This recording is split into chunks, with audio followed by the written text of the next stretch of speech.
Isa pa. Hintayin mo yung bus. Nandun yung bus. Ito bus.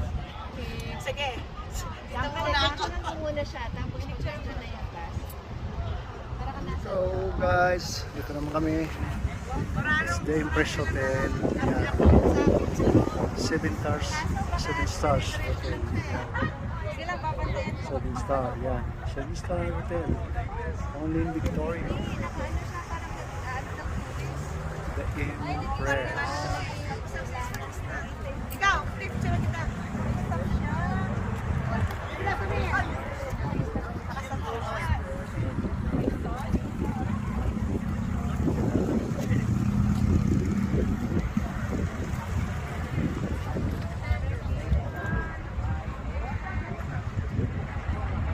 Parliament Building.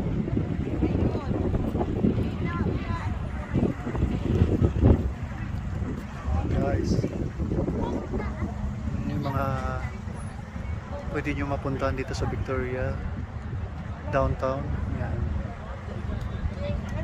Nandito yung ano, harbor. Yan, pwede kayong sumakay dyan ng ferry taxi. There you go.